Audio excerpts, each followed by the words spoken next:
It's of paramount importance to keep your franchise quarterback upright, and it's something the Bengals have outright failed to do in Joe Burrow's young career. That is, up until these last 4 games.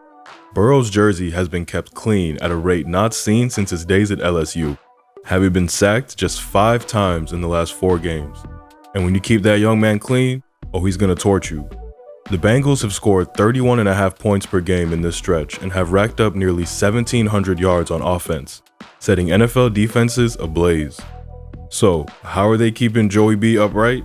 Well, with a somewhat unusual alignment.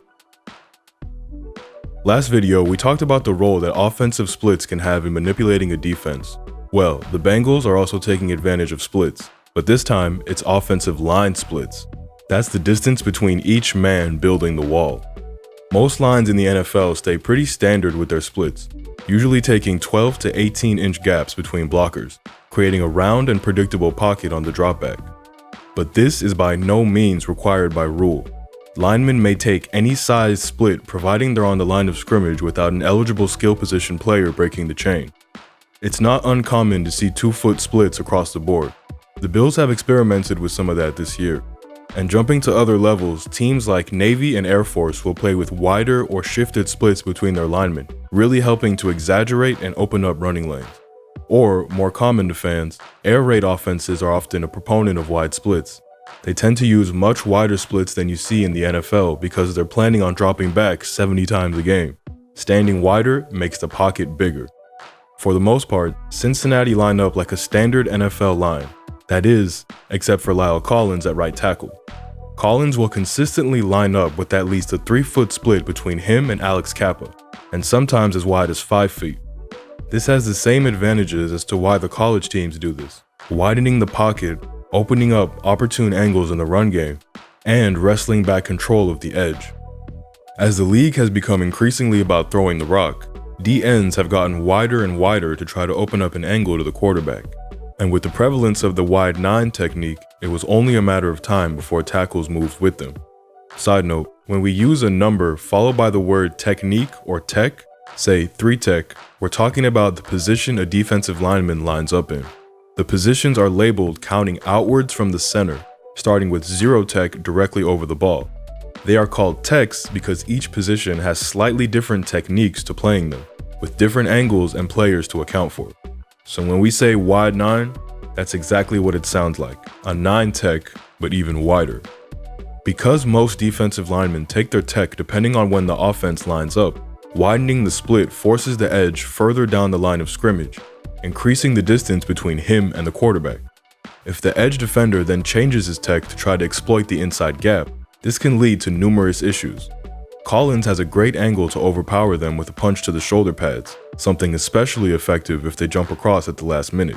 And trying to jump across also leaves edge defenders susceptible to losing contain, or their designated run fit, something that will definitely get you in trouble with your D-line coach, especially if your gamble doesn't pay off.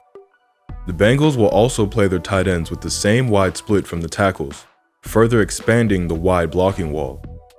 So if increasing the splits works on the right side, why not do it across the line?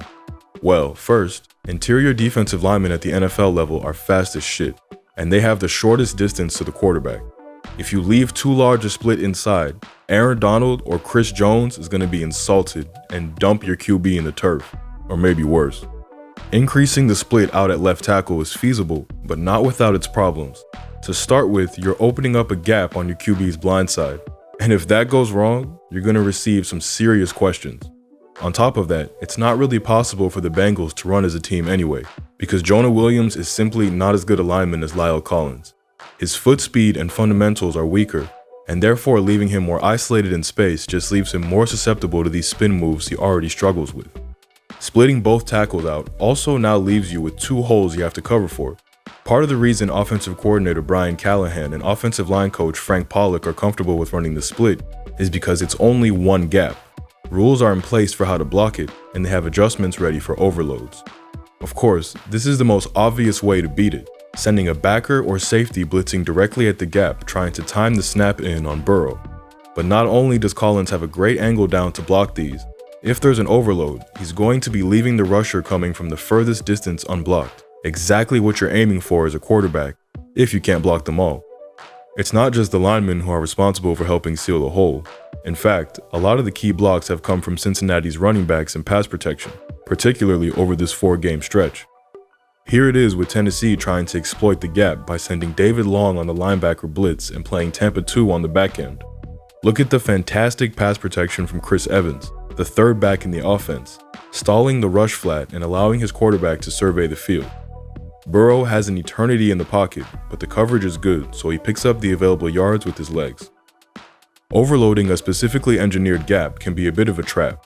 They've designed this spacing on purpose, so they've got pre-prepared protection calls to beat the blitzes you think you can beat them with. And if your blitz gets stalled, well then you're very likely playing one-on-one on the outside, and Burrow and his boys are just too good for single coverage. Widening the wall also has huge benefits when it comes to picking up stunts and loops. Often, stunts are effective because linemen are working in a confined space, making collisions difficult to avoid. Effective picks almost always open up an alley if executed correctly. However, by widening the split, it is much harder to run stunts against Cincinnati's right side, and functionally pointless to run the loop play at the line. Because the space is more spread out, not only does the looper have longer to travel, but also the lineman can see the looper coming from a greater distance, making it much easier to set and slide to stop it.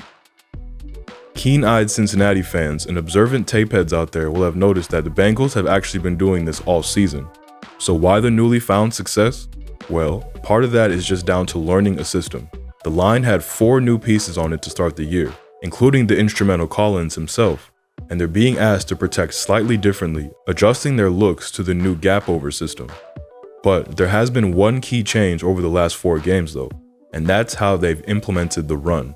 Rewind to their last game against Cleveland, and it appeared that the Bengals forgot running the ball was an option, calling just 4 carries in their first 23 plays.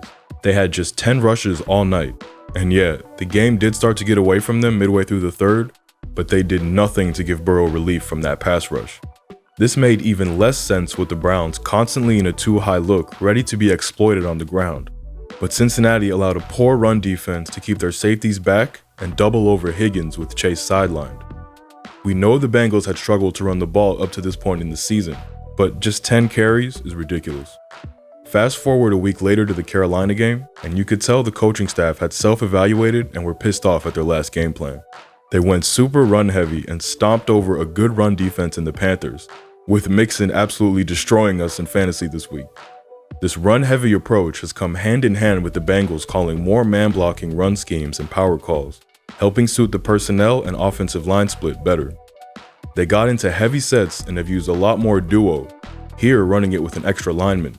Mixon sees everybody constrict themselves into the box, so smartly bounces wide, using his wheels to turn the corner and beat everybody to the pylon. Now, the split isn't exclusive, and Collins will often take a regular split in the 3-point stance, so expect to see Cincy use some of these looks to create play action and break tendencies. And here, the gap is used the gap over in the heavy set. The extra lineman is on the field, so Collins will play a standard split, and Adinajay will take the wide split, forming a double team with Wilcox to hold the end on the counter power. Nice vision, and Perine's too strong for just a shoulder. Contrary to what the idiot stat nerds on Twitter might say, running the ball absolutely has a purpose and an effect. Linemen have to be waiting before they can rush, providing more time, and secondary players have to react to fit their gap assignments, either revealing the coverage or pulling them away from where they want to be. Combine that with the extra wide wall created by the split when you do go to pass, and you're giving one of the best young passers even more time to decipher the defense. And his abilities to read rolls and zone shifts are absolutely that of a 10-year veteran. He should not be this good this quickly. Here, the Titans are in that too-high shell trying to bluff to Burrow with the blitz and deep safeties, but Burrow knows to have his eyes on the strong safety as he will often tell you the coverage. Andrew Adams rotates to play the flat into cover 3, and Burrow knows that means Higgins' corner will play off and dropping, and can't react to this quick hitch to move the chains. The Chiefs make this a more difficult read for Burrow this time, showing no safeties in coverage. There looks like there could be pressure, but the Chiefs are running an invert Tampa 2, dropping the corners to form the halves. Watch Burrow immediately read this and get to his favorite target. Chase sees the safety dropping and realizes he's being bracketed, so just sits in the available space. This connection is as good as any in the league. This time, the Falcons will present cover 3 with the middle of the field closed, but after the snap, it presents much closer to a Tampa 2. It's Higgins' turn to show off the mind meld with Burrow, and he again knows to break the route down into the space, slow jogging and fading as to not run himself into coverage. Burrow gets this out with lightning speed, and there's not much you can do about this as a zone defense. Last year, Burrow was a dismantler of cover 1 looks, and it's part of the reason why he's seen so many too high looks this year like the rest of the league. Most of that was down to the almost psychic connection he has with Jamar Chase, but he's been unavailable for 3 of the 4 games in this stretch with a hip injury. Step right up, T. Higgins, whose numbers and flashes have always looked good, but over this stretch, he's shown that he could be a number 1 wide receiver too. Having 2 guys who are great route runners, elite at the catch point, and can get behind the defense. Now that is a scary proposition. Now, we're very aware that this take might age like cream cheese in the Arizona sun if Myles Garrett has his usual game-wrecking performance against the Bengals. And fun fact, Burrow is yet to beat the Browns in his career. But this team looks like a vastly different team than the one that played them 6 weeks ago. Jonah Williams is still going to need help if Garrett or an elite rusher is opposite him. But the line has looked strong from left guard to right tackle and is giving Burrow the time he needs to show his skills. The Bengals are gearing up for another late season run. Burrow just has to not get himself sacked now.